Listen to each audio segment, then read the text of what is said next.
ज्ञानतिमिरान्धस्य ज्ञानाञ्जनशलाकया चक्षुरुन्मीलितं तस्मै श्रीगुरुवे नमः। श्रीचैतन्यमनोभीष्टं स्थापितं येन भूतले स्वयं रूपकदा मे यदा ईश्वरपदां वन्देऽहं श्रीगुरो श्रीयुतपदकमलं श्रीगुरुवैष्णवं श्रीरूपं साग्रजातं सर्वं साद्वैतं सावधूतं परिजनसहितं चैतन्यदेव श्रीराधा कृष्ण हे कृष्ण करुणा सिंधु गोपेश गोपिका तप्त कांचन गौरंगी राधे वृंदावनेश्वरी श्रीमानुसुते देवी प्रणमामि हरिप्रिय वाञ्छाकल्पतरुभ्यश्च कृपासिन्धुभ्यश्च पतितानां पावनेभ्यो वैष्णवेभ्यो नमो नमः। जय श्री कृष्ण चैतन्य प्रभु नित्यानंद हे अद्वैत गदाधर श्रीवासादि गौरभक्तवृंद हरे कृष्ण कृष्ण कृष्ण हरे हरे हरे राम राम ओम विष्णुपादाय कृष्ण कृष्णाय श्रीमते भक्तिवेदांत नमस्ते सारस्वते देवी गौरवाणी प्रचारिणी निर्विशेष शून्यवादी पाश्चात्य देशतारिणी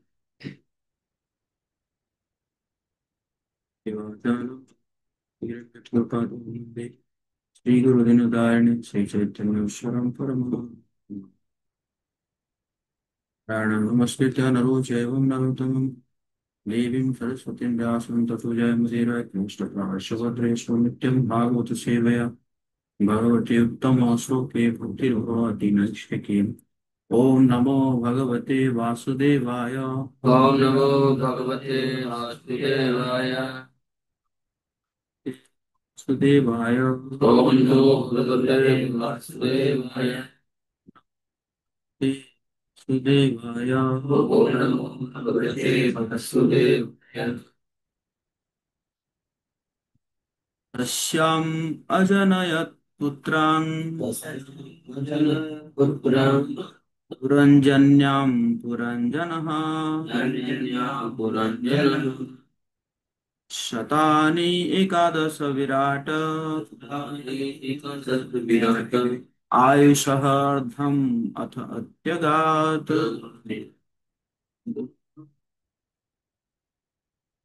अभय चित्रु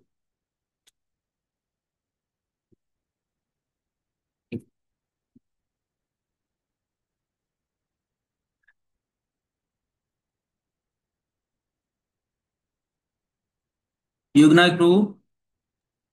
Yes, true.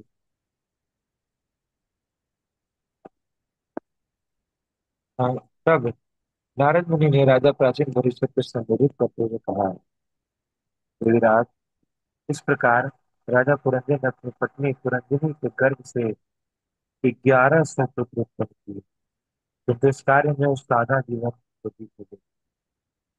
तात्पर्य, इस श्लोक में कई महत्वपूर्ण सच इनमें से पहले एकादश शतानी है।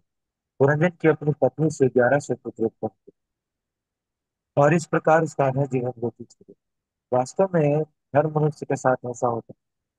यदि कोई 100 वर्ष तक जीवित रहता है तो इसमें से 50 वर्ष की आयु तक तो उसके पुत्र ही कम करो। दुर्भाग्यवश इस समय लोग 100 वर्ष भी जीवित नहीं रहते, तो भी वे 60 वर्ष की आयु तक संतान उत्पन्न करते। दूसरी बात यह है कि पहले के लोग 100 से 200 तक पुत्र पुत्रियां उत्पन्न करते थे। जैसा कि अगले श्लोक से पता चलेगा, राजा पुरंदर के 1100 पुत्र के साथ 110 पुत्रियां भी पैदा हुईं। इस समय के लोग इतनी अधिक संतान उत्पन्न नहीं कर सकते। उल्टे वे गर्भ निरोधक विधियों द्वारा जनसंख्या को रोकने के लिए प्रयत्नशील कर। हमें वैदिक साहित्य में भी ऐसा ऐसा एक उद- ऐसा हमें वैदिक साहित्य में ऐसा एक भी उदाहरण नहीं मिलता जिसमें गर्भ निरोधक विधियों का उपयोग उपयोग हुआ हो। यद्यपि वे सैकड़ों संतानों उत्पन्न करते थे। गर्भ निरोधक विधि से जनसंख्या पर नियंत्रण एक अन्य पाप कर्म, किंतु इस कलयुग में लोग इतने पापी हो गए कि वे अपने पाप में जीवन के फलों को तनिक भी प्रवाह नहीं करते। राजा पुरंदर अपनी पत्नी पुरंजनी के साथ लेटा रहता था और उसने अनेक संतानें उत्पन्न की। किंतु इन श्लोकों में से कहीं भी उल्लेख नहीं कि उसने गर्भ निरोधक विधि का उपयोग किया। वैदिक शास्त्रों के अनुसार गर्भ निरोधक विधि तो विषयी जीवन पर संयम रखना होना चाहिए। ऐसा नहीं है कि निर्बाध गति से संभोग तो किया जाए किंतु गर्भधारण को रोककर संतानें न उत्पन्न होने दी जाए। ये मनुष्य के जितना ठीक है तो अपने धर्म पत्नी की राय लेता है और फिर बुद्धि पूर्वक जीवन मान निर्धारित करता है।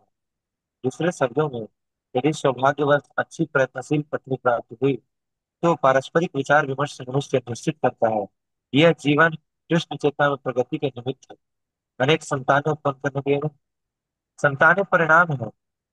और जब मनुष्य अपने सद्बुद्धि की राय लेता है तो वह देख सकता है कि उसकी कृष्ण चेतना का विस्तार ही उसके संतानों अच्छा परिणाम है। जी। तो इसमें मुख्य रूप से रूपा जी दो चीजों के ऊपर फोकस कर रहे हैं। एक तो कह रहे हैं कि है ना, मतलब बहुत ज्यादा संतानें उत्पन्न करके भी क्या हो जाएगा, है ना, समय ही चला जाएगा, है ना, समय ही चला जाएगा। मनुष्य जीवन जो इतना दुर्लभ है, लेकिन नहीं दुर्लभ मनुष्य जीवन लभिया संसारे, कृष्ण ना भजिया दुख वही वो कहा रहे हैं। दुर्लभ मनुष्य जन्म मिल गया लेकिन समय बर्बाद हो गया, है कि नहीं। तो ना दूसरे दूसरे में कह रहे हैं कि संसार संसार करी मिछे गेला कालो, लाभ ना होइलो किछु घटिलो जंजाल। संसार जो है, हो कि नहीं, मतलब इतना अनसर्टेनिटी है संसार में, इतना अनसर्टेनिटी है कि नहीं। तो मतलब कौन कब जाएगा कुछ ठीक नहीं है। तो आप जो है इतना इमोशन इन्वेस्ट कर रहे हैं उसके ऊपर, और खट से चली गई या चला गया कि नहीं, रोक तो नहीं पाओगे, हैं? फिर उसका पीड़ा लेते रहो कई दिनों तक, उसी को स्मरण करते रहो, स्मरण करते रहो, स्मरण करते रहो। सो तो यह तो झमेला है ही है।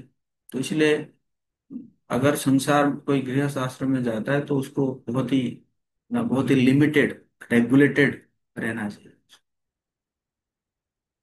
दूसरी एंगल भी देखा जा रहा है कि हाँ कोई कहे हाँ ठीक है हम बस एक संतान कर लेंगे, लेकिन इसका मतलब ये नहीं है कि एक संतान हो गया और आप जो है गर्भ निरोध यूज करके जो है यौन संबंध रख रहे हैं, है ना। तो वो भी है। इस बार बड़ा इंटरेस्टिंग हुआ कि मैं एक फॉर्म भरवा रहा था ना सबसे, इंद्रिय तृप्ति के लिए, है, संबंध नहीं रखना है। तो उसने एक डिवोटी जो है उसने पकड़ा कि मैं अपने इंद्रिय तृप्ति के लिए थोड़ी कर रहा हूँ, तो स्त्री पत्नी के इंद्रिय तृप्ति के लिए कर रहा हूँ। मतलब उसको पकड़ लिया।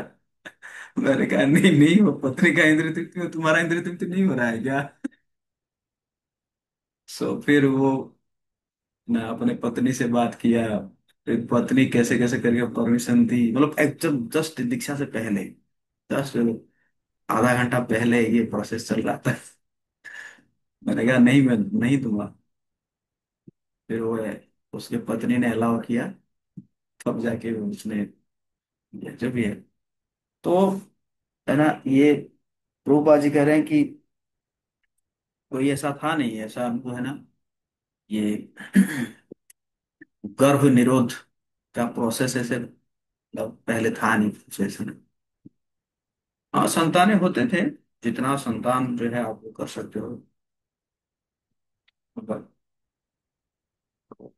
तो इसी प्रकार ना, मतलब कहने का मतलब है गृहस्थ आश्रम में जो है रेगुलेटेड होंगे तभी जाके जो है कृष्ण का चिंतन कर सकते हैं, कृष्ण की सेवा कर सकते हैं, है ना, और जीवन का जो चरम लक्ष्य है उसको प्राप्त कर सकते हैं। नहीं तो फिर एक तो अगर गर्भ निरुद्ध हो रहा है तो वो तो एक पाप कर रहे हैं।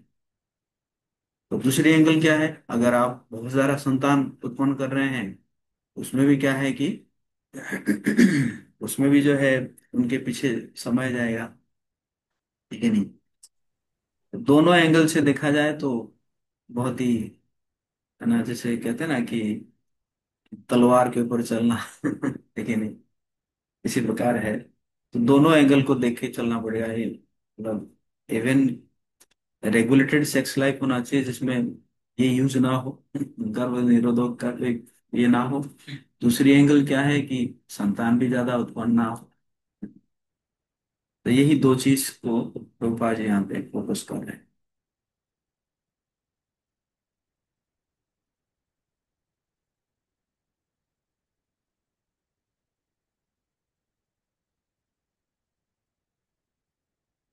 दुहितृदश उत्तर शतम पुरोहितो दशस्रस्तं पितृमातृ यशस्करी निर्मातैर्यशस्करी शिलोदार्य गुणोपेतः शिलोकार्य पुनः पौरंजनः प्रजापते।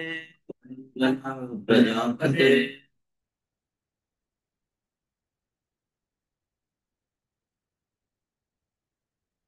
शांतिमय वृंदावती प्रभु।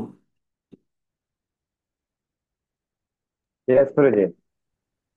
हे प्रजापति, राजा प्रचीन बहिर्सत। इस तरह राजा पुरंजन के 110 कन्याएं भी उत्पन्न हुई। ये सब की सब अपने पिता तथा माता के समान यशस्विनी थी। यशस्विनी यशस्विनी थी। उनका आचरण भद्र था। ये उदार थी और अन्य उत्तम गुणों से युक्त थी। तात्पर्य, शास्त्रों उक्त नियमों के अनुसार उत्पन्न संतानें माता पिता के ही समान उत्तम गुणों वाली होती है, किंतु अवैध रूप से उत्पन्न संतानें वर्ण संकर हो जाती है। वर्ण संकर संतान अपने परिवार कुल यहाँ तक कि अपने प्रति भी अनुत्तरदायित्वपूर्ण होती है। प्राचीन काल में गर्भधान संस्कार का पालन करके वर्ण संकर संतानों पर रोक रखी जाती थी। इस श्लोक में यद्यपि हम राजा पुरंजन के अनेक संतान पाते हैं, किंतु वे वर्ण संकर नहीं थे। वे सबके सब उत्तम आचरण वाली संतानें थी और उनमें अपने माता पिता के ही समान सारे उत्तम गुण थे। भले ही हम अनेक उत्तम संतानें उत्पन्न कर ले, किंतु संभोग के लिए निर्धारित विधि से परे की हमारी आकांक्षा पापपूर्ण तो है ही। किसी भी इंद्रिय का अत्यधिक भोग पापपूर्ण कार्य को जन्म देता है। अतः मनुष्य को जीवन के अंत में स्वामी या गोस्वामी बनना पड़ता है। मनुष्य 50 वर्ष तक संतान उत्पन्न कर सकता है, किंतु उसके बाद उसे संतान उत्पन्न करना बंद करके वानप्रस्थ आश्रम ग्रहण करना चाहिए। इस प्रकार उसे घर छोड़कर सन्यासी बनना होता है। सन्यासी के पद भी स्वामी या गोस्वामी है, जिसका अर्थ है कि वह भोग से सर्वथा दूर रहता है। मनुष्य को सनक में आकर सन्यासी नहीं बनना चाहिए। उसे पूर्ण विश्वास होना चाहिए कि वह विषय वासनाओं को पूरी तरह रोक सकेगा। निस्संदेह राजा पुरंजन का गृहस्थ जीवन अत्यंत सुखी था, जैसा यहाँ वर्णित है। उसके 1100 पुत्र तथा 110 पुत्रियां उत्पन्न हुई। प्रत्येक व्यक्ति चाहता है कि उसके पुत्र तथा पुत्रियां उत्पन्न हो, और चूंकि राजा पुरंजन के पुत्रियों की संख्या पुत्रों से कम थी, इससे ऐसा लगता है कि उसका गृहस्थ जीवन अत्यंत सुखी एवं सुविधाजनक था। राजा था है ना। तो यहाँ पे जो है कह रहे हैं कि रूपा जी कह रहे हैं कि अवैध रूप से संतान उत्पन्न संतानें क्या हो जाते हैं, वर्ण संकर हो जाते हैं। और वर्ण संकर संतान जो है अपने परिवार कुल यहाँ तक कि अपने प्रति भी अनुत्तर दायित्व पूर्ण होती है ना।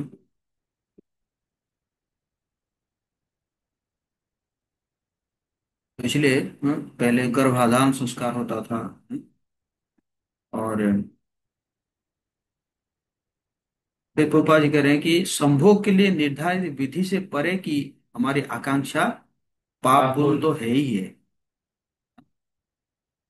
विधि से ऊपर अगर हम जाते हैं तो वो जो इच्छा है, वो क्या है, वो पाप पूर्ण इच्छा है ना। बेसिकली मतलब गृहस्थ जीवन भी जो है ना, वो क्या है, एक सेक्रीफाइस है ना। सेक्रीफाइस है मतलब जो है गुरु की प्रसन्नता के लिए या भगवान की प्रसन्नता के लिए वो अपने इंद्रियों को सेक्रीफाइस कर रहा है, मतलब उसको ऐसा होना चाहिए कि उसके प्रति वो अटैच नहीं है, सेक्स के प्रति वो अटैच नहीं है। लेकिन क्यों कर रहा है? क्योंकि गुरु की या भगवान की प्रसन्नता के लिए, मतलब ऐसा संतान आए ताकि वो जो है क्या करे, जो है भक्त बने। इसी प्रकार करना, जैसे फॉर एग्जाम्पल, मतलब जो है मैं कहूंगा कि मैं मीठा नहीं खाता हूँ, मीठा नहीं खाता, बट कोई ला के दिया कि जगन्नाथ जी का महाप्रसाद है, तो जगन्नाथ जी का महाप्रसाद है, तो मैं ये नहीं कहूंगा क्या, मैं मीठा नहीं खाता हूँ तो मैं नहीं खाऊंगा, बट वो मीठा प्रसाद को मैं खाऊंगा। तो खाऊंगा मतलब मैंने क्या किया, जो मैंने जो रखा था, जो रखा था कि जो स्टैंडर्ड रखा था अपने लिए कि भाई मीठा नहीं खाऊंगा, मेरे हेल्थ के कारण खराब है, तो वहां पे मैं क्या किया, वहां पे उसको सेक्रीफाइस किया। समझ गया ना, मेरे हेल्थ इशू को मैंने सेक्रीफाइस करके वो प्रसाद को मैं खा। इसी प्रकार गृहस्थ जीवन में ऐसे रहना चाहिए, है कि नहीं? मतलब I am not attach to sex, but क्यों? क्योंकि ये क्या करना है कि ये इससे जो है, ये भी भगवान के प्रसाद के रूप में, क्योंकि ये जो है इससे भगवान का जो है भक्त आएगा, कोई वैष्णव आएगा, भक्त बनेगा, सनातन धर्म का प्रचार करेगा। जैसे भक्ति विनोद ठाकुर जो है वो प्रार्थना किए कि ऐसा कोई आना चाहिए जो कि आप एक अपना जो है रे रे ऑफ विष्णु, ऐसे प्रार्थना किए थे उन्होंने कि दीजिए, ताकि वो क्या करेगा, संसार में जो है भक्ति का प्रचार करेगा। तो फिर कौन आए? भक्ति ठाकुर का। तो इसी प्रकार है, तो इसीलिए संस्कार बहुत जरूरी होता है। आजकल तो जो है लोग, मतलब हमारे भक्तों की बात कर रहा हूँ, विवाह कर रहे हैं गुरु से परमिशन भी नहीं ले रहे हैं। है कि नहीं? जबकि क्या है, सब मतलब परमिशन लेके गुरु से, है ना, करके जो है मैरिज करना चाहिए। इवन इवन जो मतलब जो यौन संबंध है उसके लिए भी परमिशन लेना चाहिए गुरु से। मैंने एक भेजा, शायद आप लोग पढ़े नहीं होंगे, तो मैं भेजा था ना ग्रुप में सभी गृहस्थों को पढ़ने के लिए। हाँ, वो भागवतम सी भागवतम, हाँ, उसमें लिखा हुआ है, रूपा जी कह रहे हैं ना। आजकल लेकिन क्या करते हैं, पहले मैरिज कर लेते हैं और उसके बाद आके गुरु से मिलाते हैं। सॉरी।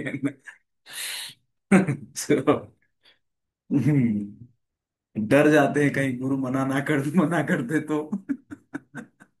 कि नहीं? जैसे गौरगंज से महाराज जी के पास एक ब्रह्मचारी आया, आके बोला, महाराज दो इंसिडेंट ऐसा है, एक में आके बोला कि महाराज, गुरु महाराज, मैं फलाना माता जी से विवाह करना चाहता हूँ। महाराज बहुत मारे उसको, बहुत मारे। अबे अबे माता जी बोल रहा है और उसको विवाह करना चाहता है। बहुत पिटाई की है इसका, है ना। हम देखते हैं कि हमारे आचार्य जो है लोचन दास ठाकुर, लोचन दास ठाकुर जो है, उन्होंने क्या किया कि बचपन में विवाह हो गया था, बचपन में छोटे बचपन में विवाह हो गया था। उसके बाद विवाह के बाद तो जो है पत्नी रहती है मायके में, छोटी होती है, 5 साल का उम्र होता है, और ये पुरुष रहता है अपने घर में। जब उसका पीरियड आता है, तो पीरियड आने के बाद फिर आती है से मायके से आते हैं, जो भी है। तो क्या हुआ, लोचन दास ठाकुर का विवाह हो गया था। अब लोचन दास ठाकुर जो है वो तो अपने उनके गुरु के उसमें थे, गुरु को सेवा कर रहे थे। तो जब बड़े हो गए तो उनके ससुराल वालों को पता चला, अरे ये तो बाबा बन रहा है। बोले अरे वो बाबा बन रहा है तो हमारी बच्ची का क्या होगा, वो तो विवाह शादी किया है इसको, विवाह किया है। तो फिर आके उनके गुरु के पास पहुंच गए कि गुरुदेव, और जो है वो हमारी बच्ची को विवाह किया है। तो उनके गुरु ने कहा क्या प्रॉब्लम है, ठीक है मैं उसको बोलता हूँ ले आएगा, साथ में रहेंगे, उसमें कोई दिक्कत नहीं है। तो उन्होंने लोचन दास ठाकुर को बोले कि तुम जाओ और अपना ये पत्नी को लेकर आओ। लोचन दास ठाकुर गए, जाने का पंखा बंद कर सकते हो? ठंडा ज्यादा लग रहा है। तो क्या हुआ कि लोचन दास ठाकुर गए गांव में, तो वो जो मायके तो उनका जो ससुराल था गए, लेकिन रास्ता नहीं याद हो रहा था कि कई दिन पहले विवाह किए थे। तो स्त्री को देख के करे, माता जी वो वो फलाना का घर के कहाँ पे है। तो माता जी ने बता दी कि हाँ मतलब ये इस जगह में है। तो गए, जाके तो गए, और जाने के बाद क्या हुआ, अ, जाने के बाद पता चला कि जिसको माता जी बोले थे उनकी पत्नी थी। नहीं, क्लास है ना। तो रजिस्टर वजिस्टर 15 दिन वाला है वो राजकुमार। मुझे अगले वर्ष में जाना है। तो ये क्या है कि नेक्स्ट टाइम क्या तो क्या हुआ कि पता चला कि पत्नी को मैं माता जी बोल दिया। तो पूरे जीवन ऐसे ही रहे, पूरे जीवन ले आए उनको, बट कैसे रहे, माँ बेटे जैसे रहे, कोई संबंध नहीं कोई। तो ये स्टैंडर्ड है। आजकल तो मैं देखता हूँ कि हमारे इस्कॉन में ये जो हस्बैंड जो है अपने पत्नी को माता जी बोल देते हैं। कई बार आके बोले प्रभु जी मैं नहीं आ रहा था, ये माता जी को छोड़ने आया था।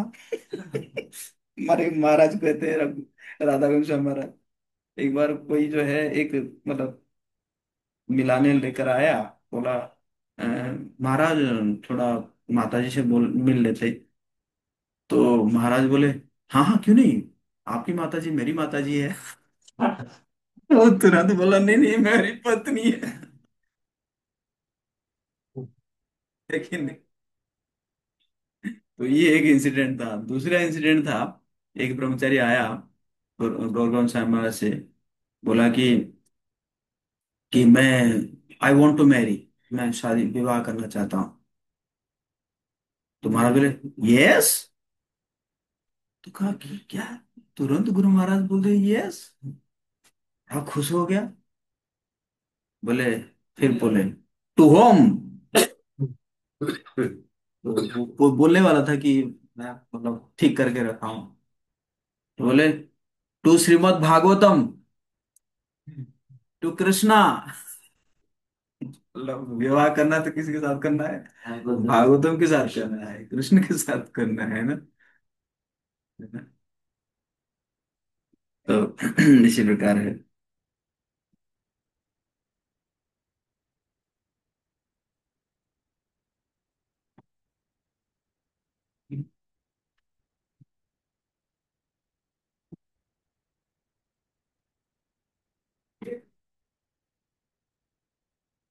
ठीक।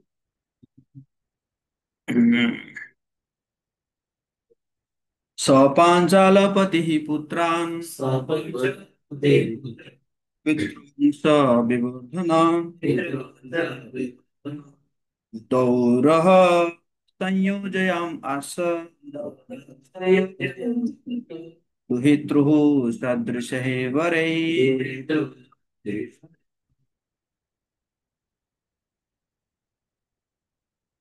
रमन रति प्रभु।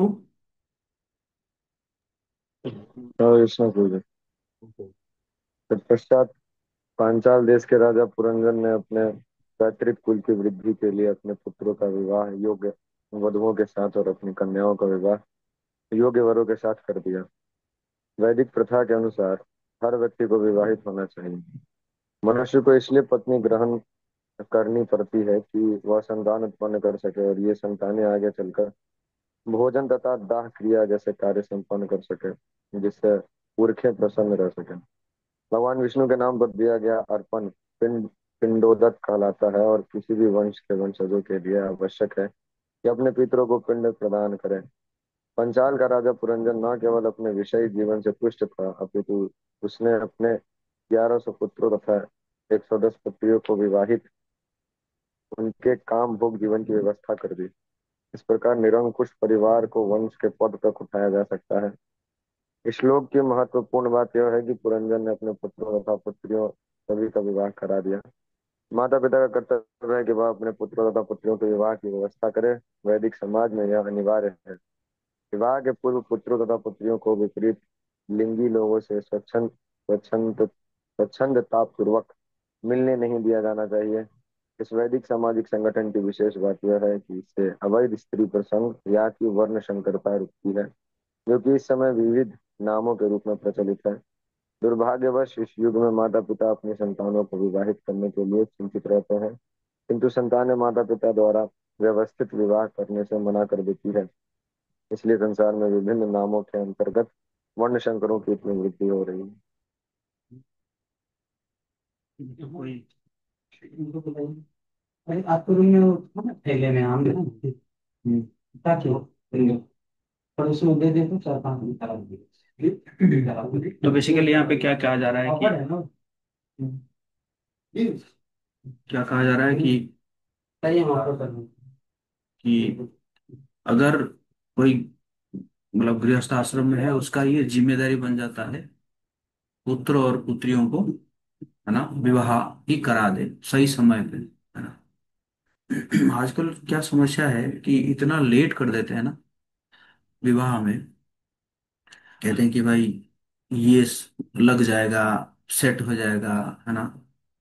और लड़कियां भी आजकल सोचती है कि हम भी जो है क्या कर लेंगे, हम भी, है ना, कोई ना नौकरी वगैरह कर लेंगे, है ना।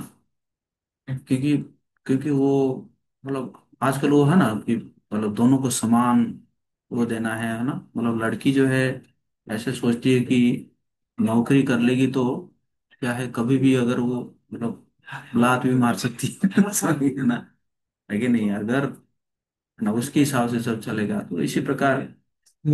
और हाँ, और इसी कारण इतना लेट हो जा रहा है, और लेट हो रहा है लेकिन इंद्रिय तो कंट्रोल में है नहीं।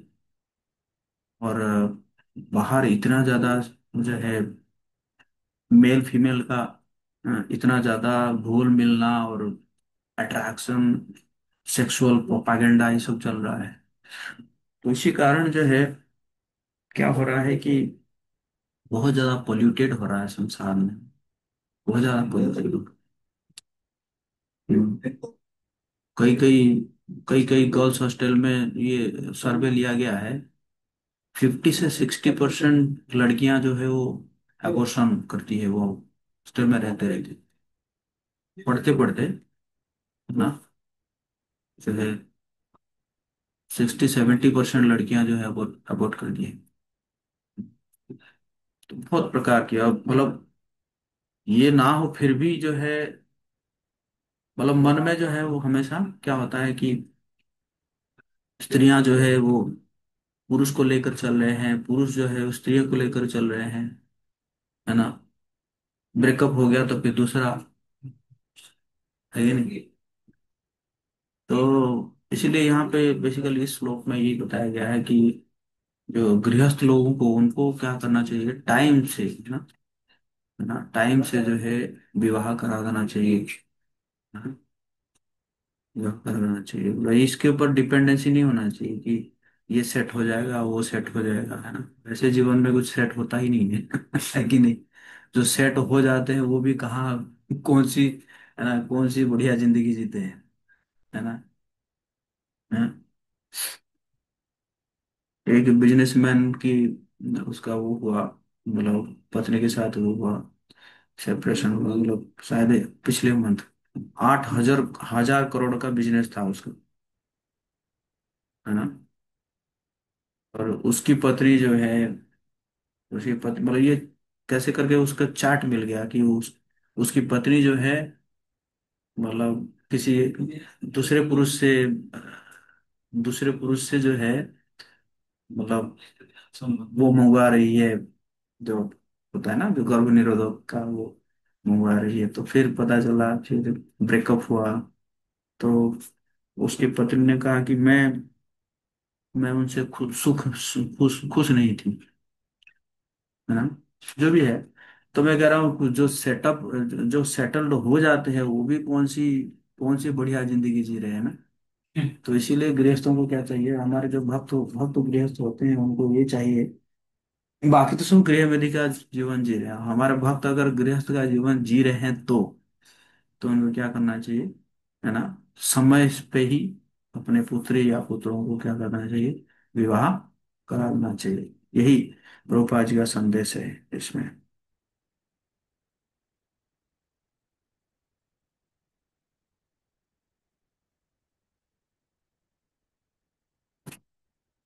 पुत्राणां च अभवन् पुत्रः एकैकस्य शतं शतं, ये वै पौरञ्जनौ वंशः पञ्चालेषु समेधितः।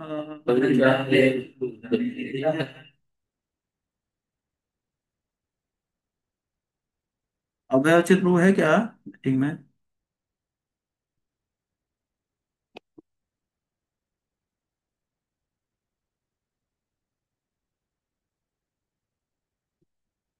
नहीं है?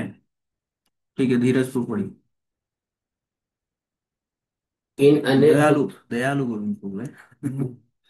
इन अनेक पुत्रों में से प्रत्येक के कई सौ पुत्र उत्पन्न हुए। वाह। इस प्रकार राजा पुरंजन के पुत्रों और पौत्रों से सारा पंचाल देश भर गया। वाह।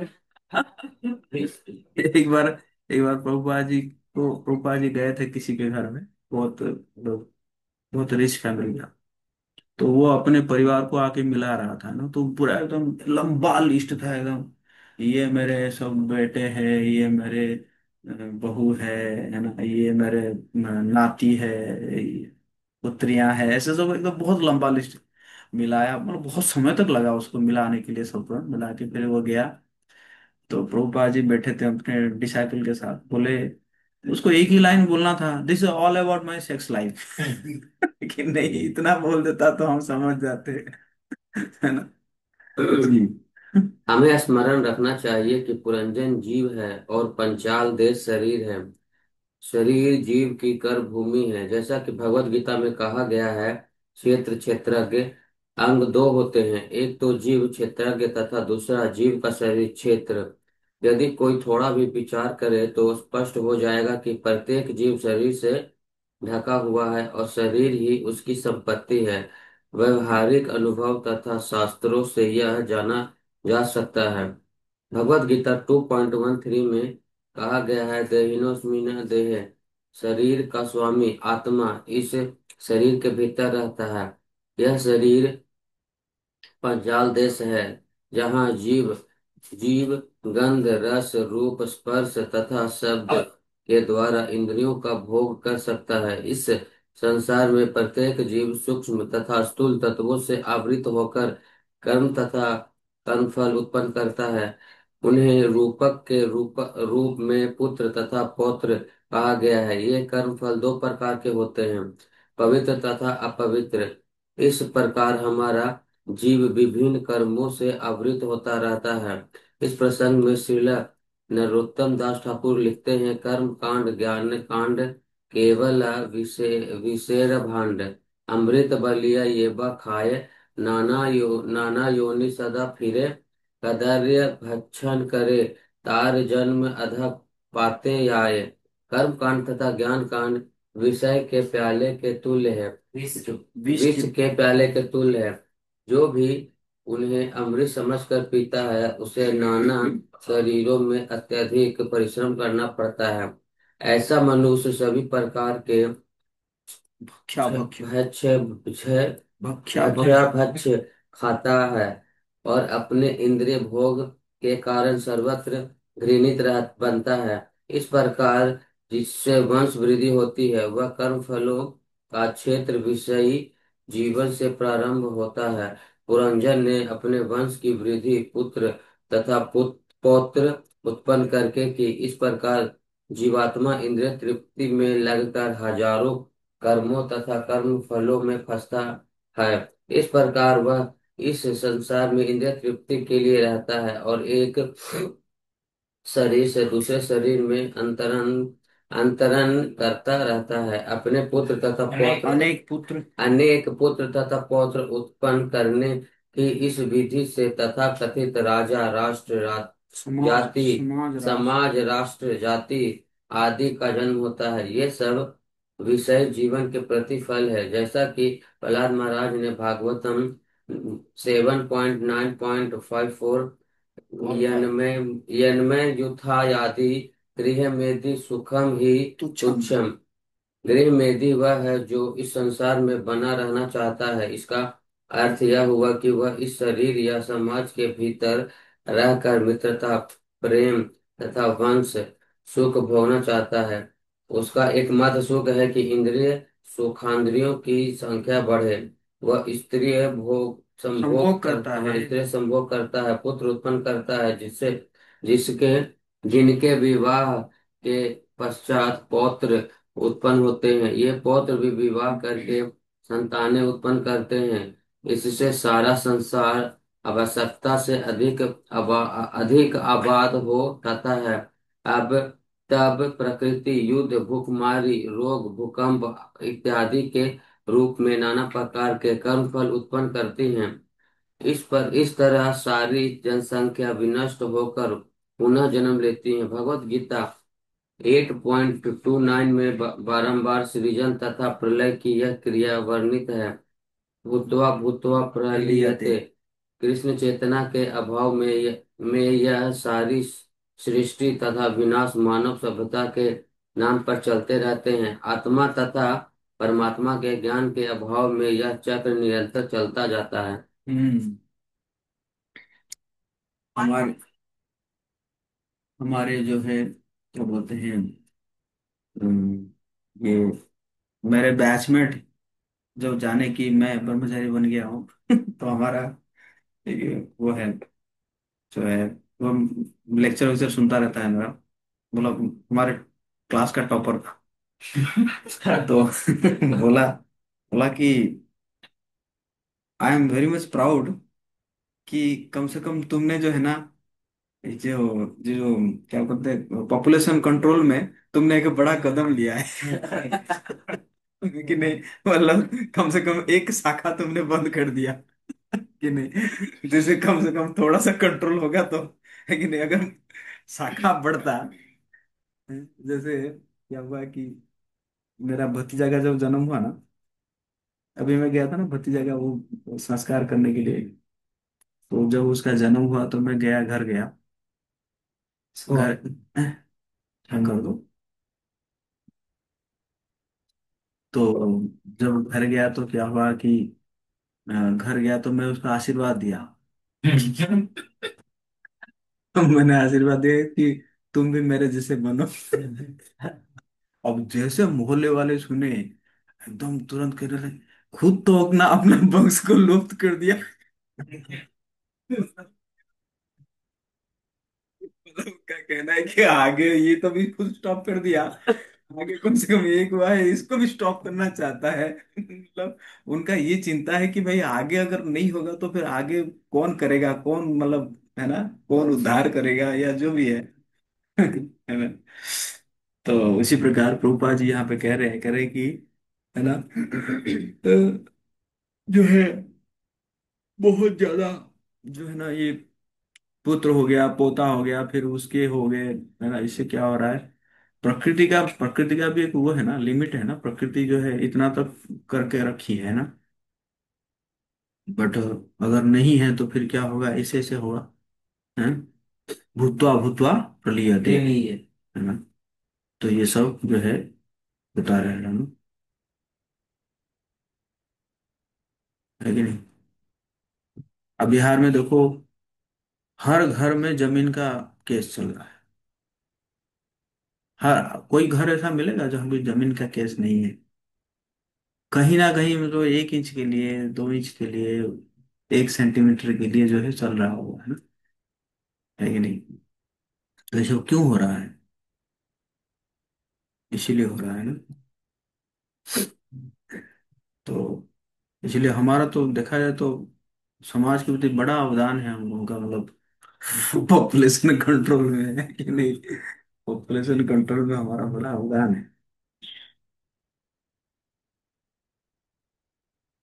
है ना? ओके। तेषु तत्रिक्तखारेषु तेषु तत्र तथागतिषु गृहकोश अनुजीविषु निरूढेन ममत्वेन निरुद्धेन विषयस्वनुपद्यते। विषयस्य सार्थक को पढ़ो। श्याम हरि है। श्याम हरि। श्याम हरि को पढ़े। इन अनेक पुत्रों में से प्रत्येक के कई सौ पुत्र उत्पन्न हुए। कहाँ? कहाँ? 10।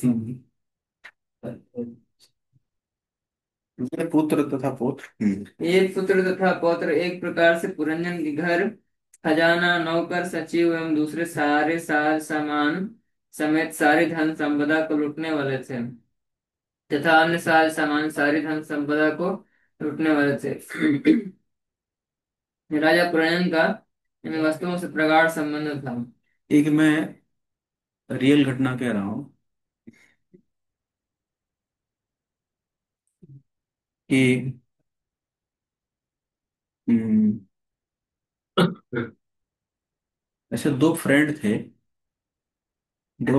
तो एक फ्रेंड ने दूसरे को बहुत बड़ा धोखा दिया था, मतलब उसका बहुत सारा पैसा जो है लूट लिया था, समझ ना? जो भी है। तो ये तो क्या हुआ कि जो लूटा था है ना? तो अच्छा, ये जो फ्रेंड जो है, वो फ्रेंड जो जिससे था लूटा था ना, तो वो मर गया, जो भी है। तो इसका एक बच्चा हुआ कि जो जिसका जो जिसने लूटा था ना, उसका एक बच्चा हुआ। बच्चा हुआ, बहुत खुश हुआ वो। बहुत खुश हुआ, ऐसे करते करते करते करते जो है लगभग 4-5 साल हो गया उसको। उसके बाद एक ना बहुत बड़ी बीमारी हुई उसको। बहुत बड़ी बीमारी हुई तो उसने जो है क्या किया कि बच्चे हाँ, बच्चे को। तो उसको ट्रीटमेंट किया, ट्रीटमेंट किया, ट्रीटमेंट किया, ट्रीटमेंट किया, करते करते करते करते लगभग उसका सारा संपत्ति जो है उसी में चला गया, सारा संपत्ति। तो रोने लगा, मतलब उसको बचाने के लिए, समझ रहा है? तो आखिर में वो बचा नहीं, लेकिन जब मर रहा था ना, वो उठ के बोला, पिछले जन्म में मैं तुम्हारा मित्र था, मेरे से तुमने लूटा था, इसलिए मैं लूट के जा रहा हूँ। बोला और मर गया।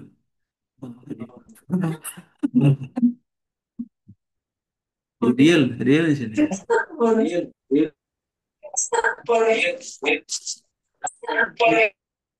रिकॉर्ड। म्यूट अरे एक बात में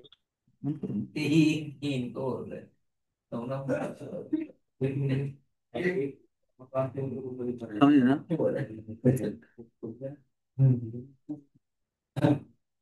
तो एक्चुअली जो संतान होते हैं ना, वो कई बार शत्रु ही संतान बन के आते हैं आपको रुलाने के लिए। एक बच्चा जन्म हुआ, सुबह जन्म हुआ, सब खुश, सब खुश, सब खुश। और शाम तक जो है इतना प्रॉब्लम हो गया उसको, एम्स में आईसीयू में भर्ती हो गया।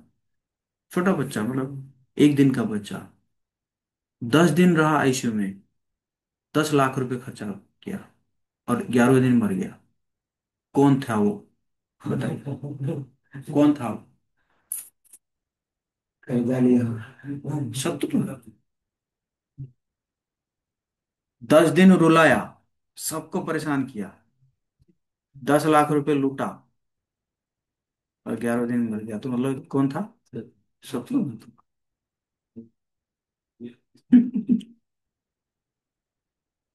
वैसे देखा है, आप देखो कितने लोग जो है अपने अपने जो है अपने संतानों से सुखी है, कितने लोग, मुझे लगता है 1-2% होते होंगे जो कि अपने संतानों से मतलब अब उनकी बात जो है संतान मान रहा है, संतान जो है उनकी सेवा कर रहा है, लेकिन हरे कृष्णा प्रभु जी। हरे कृष्णा। औरंगाबाद में ये रियल घटना हुआ है। एकदम औरंगाबाद में। सेम अभी, एकदम सेम ऐसा ही एक घटना हुआ है प्रभु जी। एक ठेकेदार है यहाँ पर, हाँ। तो उसका लड़का हुआ था, हम्म। और 6 महीने तक 1 करोड़ रुपया खर्चा किया है वो। वाह। और वो 6 महीने बाद उसका ब्रेन में शायद ट्यूमर थे, समथिंग कुछ था, और उसका डेथ हो गया। इतना रो रहा था आकर वहाँ वी मार्ट वाले मंदिर में, कि मतलब खाना पीना भी छोड़ दिया है, पागल की तरह एकदम व्यवहार। उसके घर वाले लाए थे उसको पकड़ के मेरे, और कि देख प्रभु जी कुछ नहीं कर रहे हैं, 4 दिन से खाए नहीं हैं, और रह रह के बेहोश हो जा रहा था। मतलब इतना पेन में था कि मैं, ऐसा लग रहा था कि बाप रे। और बोल रहा था कि सारा प्रॉपर्टी को उसने जो भी था लोन पर रख दिया है, उधार ले लेके, और कुछ नहीं है।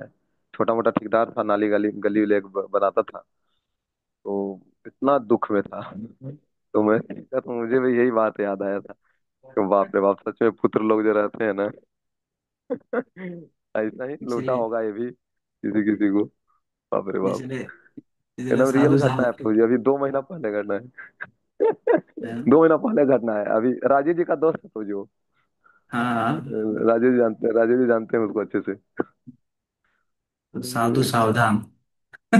सावधान रहिए, है ना। क्यों, क्यों ये झमेले में पड़ेगे, कोई शत्रु आएगा तुम्हें लूट के चला जाएगा, तुम्हारा धन संपत्ति भी तो लूटेगा, तुम्हारा भक्ति भी लूट जाएगा। है कि नहीं। कहाँ भक्ति करेंगे आप, इसी झमेले में पड़ जाएंगे तो माला होगा। हम्म। समस्या है। मैं देखता हूँ कि कई हस्बैंड वाइफ है, तो है ना वो बच्चा नहीं होता है, इतना परेशान रहते हैं, इतना परेशान रहते हैं, ये गोली खा रहे हैं, वो गोली खा रहे हैं, ये मेडिसिन खा रहे हैं, वो मेडिसिन खा रहे हैं। फिर लास्ट में मतलब दीक्षित भक्त है, तो मतलब हस्बैंड वाइफ दोनों दीक्षित भक्त है, फिर क्या कर रहे हैं, किसी तांत्रिक के पास जा रहे हैं। मैं दीक्षित भक्तों की बात कर रहा हूँ। किसी तांत्रिक के पास जा रहे हैं, किसी एस्ट्रोलॉजर के पास जा रहे हैं, कैसे करके एक क्या हो जाए, संतान हो जाए। है ना। तो क्यों ये झमेले में पड़ना है कि नहीं। इसलिए साधु सावधान। मैंने जितना समय मिला है उसको भगवान की सेवा में लगाइए, भगवान की भक्ति में लगाइए ना। इतने इतने जीवन तो दिए हैं, है ना। इतने जीवन तो माया को दिए हैं, एक जीवन तो कृष्ण को दीजिए। है कि नहीं। हाँ। गोविंद दास कह रहे हैं ना, बहुत सुंदर कह रहे हैं ना। ये धन যৌবন পুত্র পরিজন ইথে কি আছে পরতি তীরে। হ্যাঁ? कमल दल जल जीवन टलमल हरऊ हरिपद नीति रे। ये धन जौवन ये सब क्या है। हम्म? पुत्र परिजन क्या है ये सब, देह सुख। भक्ति विनोद ठाकुर क्या कह रहे हैं, देह सुख, है ना। है कि नहीं।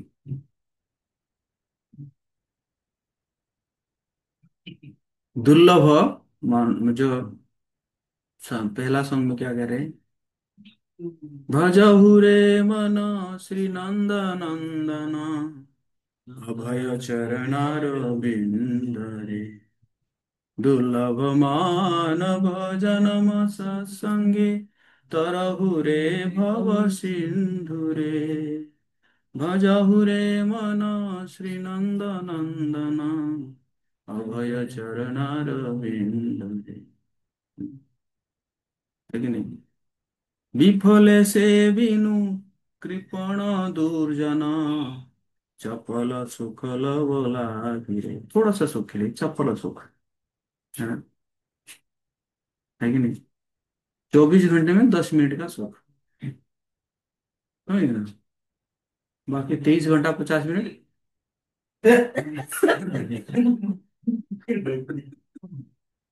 23 घंटा 50 मिनट दुख।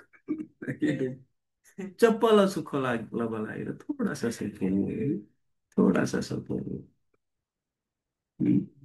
विफल से बिनु कृपण दुर्जन, कौन है? पुत्र परिजन कौन है? कृपण है, दुर्जन है। है कि नहीं? जो 6 महीना में 1 करोड़ रुपए आपका लूट के चला गया, कौन था? सजन था। दुर्जन था ना। कभी कोई पत्नी करके भी आती। हाँ, बुढ़ाने में क्या? हम पढ़ रहे थे ना कि सुंदर पत्नी जो है वो शत्रु होती है। यही तो प्रभुपाद जी बोल रहे थे 3 4 दिन पहले, तो पढ़े थे हम। हाँ? पिछले साधु।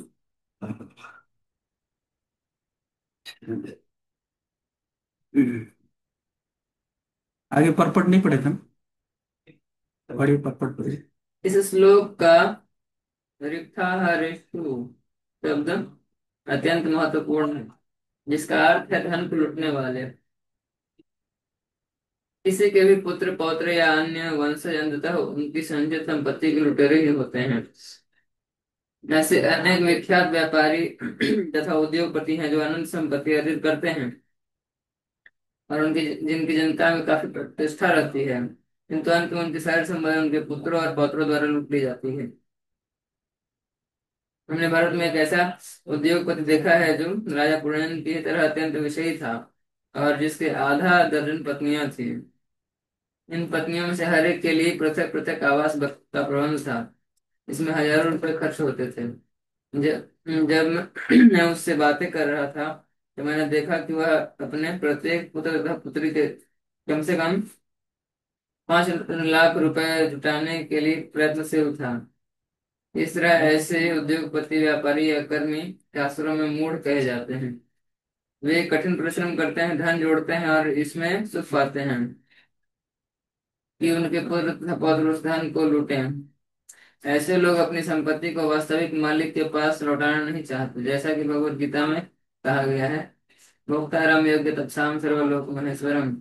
समस्त संपत्ति का असली स्वामी तथा भोक्ता परमेश्वर है, तथा फिर धन कमाने वाले वे हैं जो व्यापार तथा उद्योग के नाम पर भगवान के धन को छीनने के दाव पेश जानते हैं।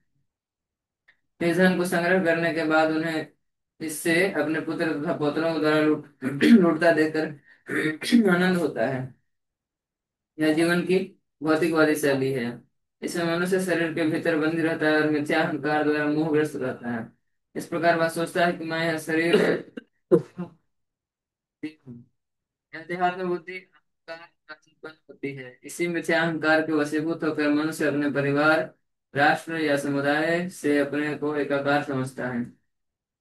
इस प्रकार भौतिक जगत से उसकी आसक्ति बढ़ती ही जाती है और फिर जीव के लिए इस बंधन से निकल पाना कठिन हो जाता है। ऐसे लोगों का वर्णन भगवत गीता के 16वें अध्याय में इस प्रकार हुआ है। इदमद्य मया लक्ष्मी लब्धमं प्राप्स्यसे मनोरथम इदम इदम इदमस्तीदमपि मे भविष्यति पुनर्धनम् असौ मया हतः शत्रुर्हनिष्ये चापरानपि ईश्वरोऽहम् अहं भोगी सिद्धोऽहं बलवान् सुखी आढ्योऽभिजन्मवानस्मि को अन्योऽस्ति सदृशो मया यक्षे दास्यामि मोदिष्य इत्यज्ञान विमोहिता। आसुरी पुरुष सोचता है, आज मेरे पास इतना धन है और कल तक मैं अपने योजनाओं द्वारा इतना और जोड़ लूंगा। इस समय मेरी संपत्ति इतनी है और भविष्य में बढ़कर इतनी हो जाएगी। जो मेरा शत्रु है उसे मार दिया है मैंने उसे मार दिया है और मैंने अन्य शत्रु भी मार में जाएंगे। मैं हर वस्तु का स्वामी हूँ, मैं ही भोगता हूँ, मैं ही पूर्ण हूँ, शक्तिमान हूँ, सुखी हूँ। मैं सबसे धनी व्यक्ति हूँ और अपने कुलीन परिजनों से घिरा हुआ हूँ। मेरे समान कोई अन्य शक्तिशाली या सुखी नहीं है। मैं यज्ञ करूंगा, दान करूंगा और तृप्त होऊंगा। इस प्रकार ऐसे व्यक्ति अविद्या द्वारा मोहित किए जाते हैं। इस प्रकार लोग विभिन्न श्रम साध्य कार्यों में लग जाते हैं और शरीर, धन, परिवार, राष्ट्र इत्यादि के प्रति उनकी आसक्ति गहराती जाती है। सब है ना, सब माया है ना, सब माया। सकली तुम्हार माया, नाही मम बोलो ज्ञान सुन मिलो, स्वाधीन न है काया। हाँ? माया बहुत शक्तिशाली है ना। भौतिक संसार में तो वो तो उसका आसान है, भौतिक संसार में लोगों, भौतिकवादी लोगों को लपेटना उसके लिए आसान है ना। पत्नी, पुत्र, परिजन, परिवार, है कि नहीं, समाज, वो आसानी से उनको ना वो कर देती है ना। और लेकिन भक्तों के लिए थोड़ा माया जो है ज्यादा परिश्रम करती है भक्तों को लपेटने के लिए, है कि नहीं। और सक्षम भी रहती है भक्तों को लपेटने में, है ना। प्रभुपाद जी को किसी ने कहा कि Prabhupad, sometimes I feel I am in maya. Prabhupad ask, you are always in maya. हमेशा माया में।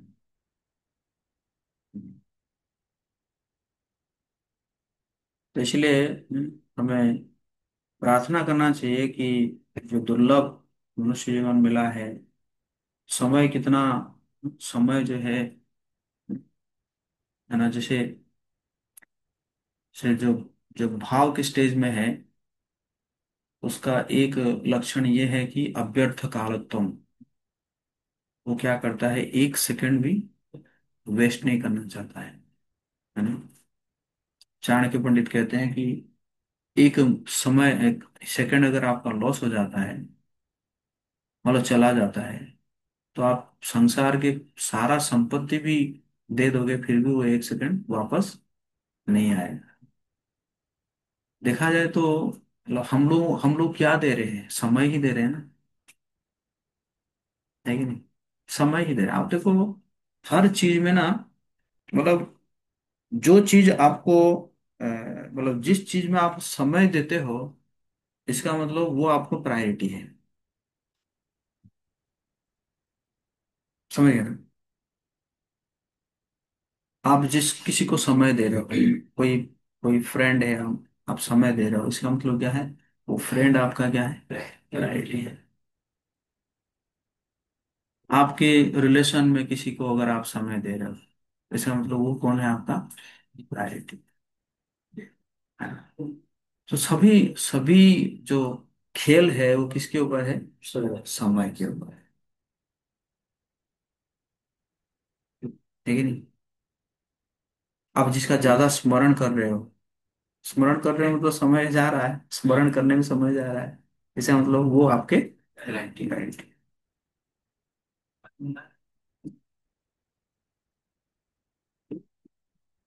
और लेकिन अगर आप भगवान जी को समय देते हैं, भक्तों को समय देते हैं, तो भगवान आपका समय को और बढ़ा देते हैं। समझे ना। आपका 24 घंटा 48 घंटा हो सकता है, 72 घंटा हो,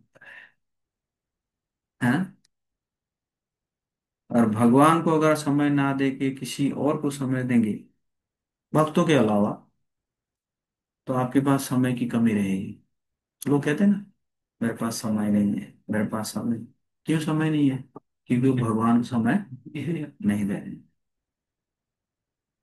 चलिए, भगवान को जो भी देंगे वो तो आपको वापस करेंगे, कई गुना वापस करेंगे, है कि नहीं। द्रौपदी महारानी ने क्या की थी, छोटा सा कपड़ा फाड़ के बांध दी थी।